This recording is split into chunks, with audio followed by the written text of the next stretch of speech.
Hi guys, Luton here, and a small disclaimer to begin with. One of the Hell Let Loose team, Paleo, showcased an unseen map this weekend, Hürtgen Forest, and this content is development footage. It's pre-alpha, it doesn't represent any kind of finished game state in performance or otherwise, it's just a behind the scenes look. Now I've got two pieces of content for you in this video today. One is exclusive to me and the other was a public stream. The stream is also lower quality video as this was streamed. It's not a raw recording. It doesn't represent any kind of graphical quality in the game, which will obviously be far higher. Now first we're going to get to look at the German camp, which is so far unseen, not shown in the live stream, and also we'll see how a soldier gets suppressed in Hell Let Loose. Then we're going to look at the public stream content, but bear in mind, as I say, that because this is a stream, it's a stream VOD, its graphics, as you see it here, they're low, the frame rate isn't great. That's because it's a streamed VOD, not a raw recording. Then on top of that, as I say, it's also just development content, it's not alpha yet. All that said, let's take a look at this. So here we are in the Hürtgen Forest German camp. We're here at an artillery emplacement. Again, the ground looks nicely muddy, lots of sandbags, kind of stuff you'd expect from a camp, from a base right here.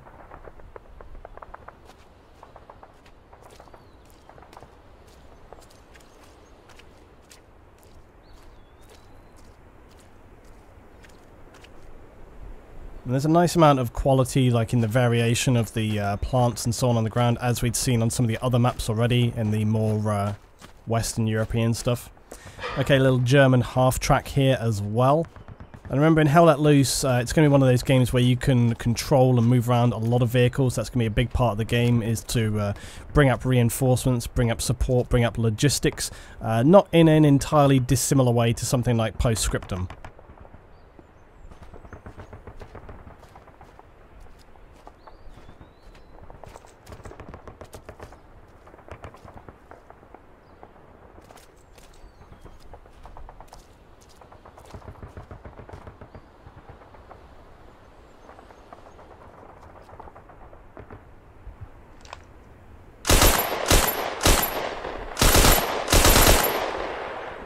So there we can see the suppression mechanic, and you see that it's not extremely severe.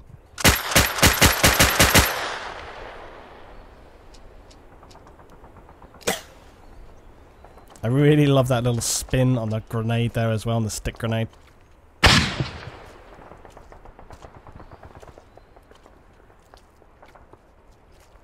So you can see the suppression mechanic is not extreme, it's not like devastating, it doesn't have a huge impact, it's enough to let you know, and the more fire you're taking, then the more suppressed you're going to get.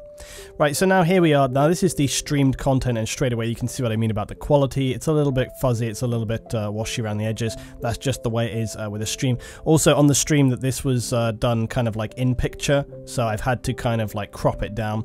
But you can see here some of the really nice detailing on the US vehicles. This is the US camp. And this is your US half-track equivalent. We've also got the standard transport vehicles. There's some Sherman tanks in and around the base too. The US camp looks a little bigger to me compared to what we could see of the German camp. But again, you know, it's fairly limited viewpoint, and who knows, I'm sure they're probably equal size. But remember, a lot of this stuff here is going to be for actual transportation. It's not just static objects. This is stuff that's going to be brought out probably into the field to bring logistics and so on and so on. That's how Hell Let Loose is going to work. And I'll probably do a video soon talking about the differences between some of these offerings which are coming up, because you've got like Hell Let Loose and you've got Postscriptum, and yeah, they feel the same in a variety of ways. You know, they got that vibe going on. They obviously share a lot of equipment and so on because of the World War II era, but it is definitely, I think they're going to play quite, you know, individually. I think despite the fact that they appeared to share a lot in common, I think they're probably going to play very differently, so I'm going to talk a little bit about that. Right, I can see the tanks right here, and these guys are looking really nice as well. The, you know, just the detailing and the shading that they've got going on with the vehicles here looks really good, especially those tank tracks. They look really nice and heavy, really solid. So there's a good weight to the vehicles. I always feel like weight is a very important thing in games. You know, it's like just kind of how immersive the graphics feel, how much those vehicles pull you in, and you do get this kind of sense of like a physicality to the objects, and you kind of get that from looking at those tanks right there. Now, devs have been really good with sharing information about the game, and I do understand that in about, I don't know, a month or so's time, perhaps, I think we're going to get our first alpha play of this, and I think so far it may be their intention to actually make this an open, not a closed alpha, so that will mean people can get an opportunity to play. Now, this will be one of the maps that you're looking at when you play Hell Let Loose. Now, I expect that right now this is a placeholder. You know how I know that? Because it says Saint Marie de Mont and some of those French locations on there. So this is clearly not the map that we are playing on right now. But what's important to note when you're looking at this map is how it's segmented into grid squares, because this is what's different with Hell Let Loose. Hell Let Loose is not about necessarily just going to a point, and also I would imagine that these locations and whether or not there's going to be an even distribution like this will not necessarily be set in stone. We'll have to wait and see, so don't take any of this as final, as I said in the beginning. But what's important is that Hell Let Loose, the way it's going to play is that these grid squares are actually kind of capturable. Okay, it's about controlling your front line, so it will actually segment your territory. That's my understanding of how this game will play, so that you can only capture squares that are adjacent to other ones. Now, if you were to capture squares which have some of these positions on, some of those positions will actually give you certain points reinforcements, very similarly to something like Company of Heroes. So some of these markers have something like little people on them, which might represent manpower or so on, force like that, tickets. Some of them have boxes or maybe a vehicle icon which could relate to fuel or ammunition or something along those lines. So when you're capturing these points, it's actually going to feed into what your team has available. It's actually going to have a direct impact. So there is actually a purpose to capture points beyond necessarily just, bleeding tickets from the enemy team. Also, you won't be able to back cap stuff. The division of the map relates to your front line. So sectors you control, you can only capture sectors that are adjacent to that. And it should make for a very strong push-pull mechanic between both sides, and it's also going to make for interesting tactics depending on how you want to connect. Maybe it's going to be like a sort of military blockbusters. So the next obvious takeaway here is visuals, and we've already seen a decent amount of what the game is going to look like in other showcase footage that we've had from Hell Let Loose. We haven't actually had any, of course, real gameplay yet, but you can see here through the mist, through the forest, the lighting around. I love the kind of scrub branches and trees that have been broken off maybe by gunfire. There's also a nice feeling of a decent amount of plant cover. I often found that with, for example, some of the dice games of Battlefield, the plant cover got a little bit extreme. There was so many plants all over the place. This actually feels a lot more like some of the kind of armor maps. It makes it feel a bit more, even a bit more like sort of Cherno. It's got that kind of vibe going on with the, when I'm just talking about like the low-level plant cover anyway. Because when you're fighting across some of those forests in Cherno, whether you're playing armor, that's one of the I actually really enjoy that environment, because you get those kind of engagements where you're seeing units that are still maybe 300, like if you look through the tree line right now, you're still looking at units maybe 300 to 500 meters away. If you're used to playing these kind of high intensity, high damage games, you're going to need to be looking kind of like with Squad. Here we are, looking right up and through all around the sky here. There's that nice kind of like changeover between the detailing there, between up and down here on the ground. But yeah, if you're playing like more hardcore games, you're playing more high damage, more simulation style games, you're used to dropping people with only a couple of rounds.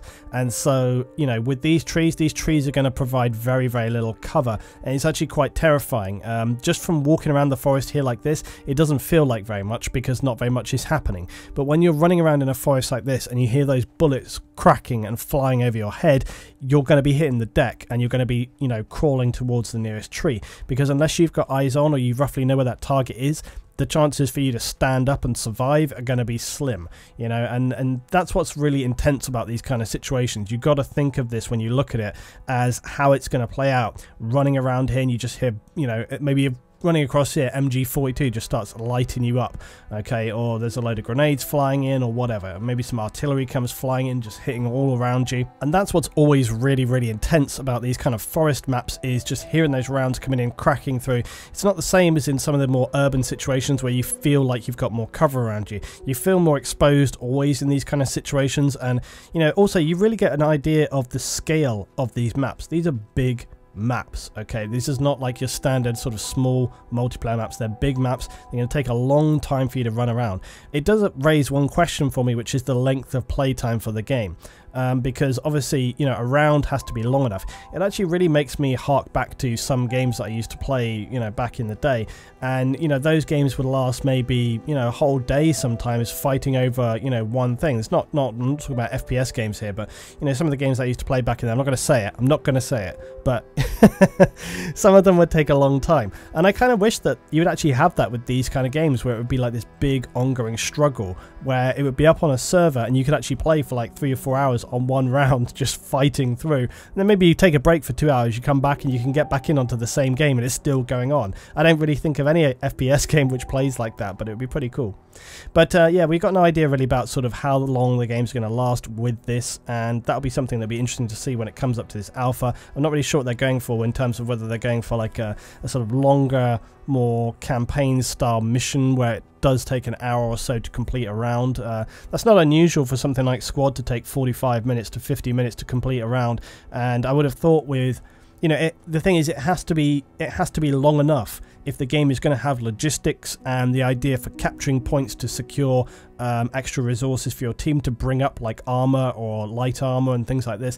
There has to be enough time for all of those elements to work, to fall into place, for you to be able to actually make a push, to capture something, to have people back at base, to bring it up, to engage, to actually make a difference. All of those things take a significant amount of time. I would be very surprised if, you know, one round of this game lasted anything less than maybe, like I say, 45 to an hour. It's got to be somewhere in that ballpark. So now we're coming out of the forest here. You can see we're just coming up to a kind of broken tree line, and I love how the sky, you know, just the grey white of the sky is kind of, you know, brings that light in after running around through the dark forest. Coming up to like a key feature point right here, and you can see that this is like a communications outpost. And again, this is just, it's nice because you get this real vibe that it just sits well within the context of the whole map as a whole. It does feel like an actual feature position. You can see as well, I really like how the kind of trees are broken up. It's very difficult to make a big forest like this feel actually characterful, and I actually think from looking at this, it really succeeds very, very well. You can see a lot of the trees, they're kind of like random positions, some broken, some not broken. It feels like there's been a lot of thought gone into actually making it feel like an actual genuine place. You can see this has been obviously like a bit of a battleground, and I'll tell you a little bit about the actual Hürtgen Forest battles from World War II in a minute, because that obviously sets the scene and the situation for here. It was actually a really, really very intense battle in World War II. You can see over here at the front of the trench line here, there's some of these scorched ground, and it kind of, that's very kind of like Vietnam feel, you know, sort of Bad Company Vietnam. Loving the puddles here. I know that seems like a small point, but this reflection on the water given with the light above just looks absolutely fantastic. It's beautiful. Even the rocks look really, really great in this. Now this really does have like a Bad Company Vietnam feel. Like, look at this, the forest here, some of the scorched trees obviously blown apart by artillery fire, and you can just imagine when we're actually going to be playing this, a load of guys like charging up the hill, gunfire going either way, and that's going to be very, very intense. Looking forward to playing that very, very much indeed. So let me tell you a little bit about the history of this map. So the Battle of Hürtgen Forest was a series of fierce battles between mid-September to December 1944 between American and German forces. It was one of the longest battles on German ground during World War II, and the longest single battle the US Army had ever fought. The US commander's initial goal was to pin down German forces, keeping them from reinforcing their front lines further in the north. In a second phase, they wanted to attack the Ruhr River. The Germans, they wanted to halt the Allied advance, slowing them down and inflicting heavy casualties, using the Germans' west wall fortifications, known as the Siegfried Line. The Battle of Hürtgen Forest ended with a German defensive victory, and the US offensive here was a depressing failure. Both sides, though, suffered heavy casualties over a really brutally fought for and strategically important location. Now, this was followed up by a German Ardennes offensive which caught the Allies very much off guard, and this came to an end though by January, when German forces were blocked by a strong American defence. By early February in 1945, the US forces attacked Hürtgen Forest for the final time, pushing through and securing the Ruhr Dam. The Germans had though opened the dam, flooding the Ruhr Valley, and delayed the US advance to the Rhine by a further 2 weeks until the end of February. So that's the history of the events that took place in Hürtgen Forest, and it's actually one of the less well-known battles, despite the fact that it was so severe and such a battle of attrition for both sides during the Second World War.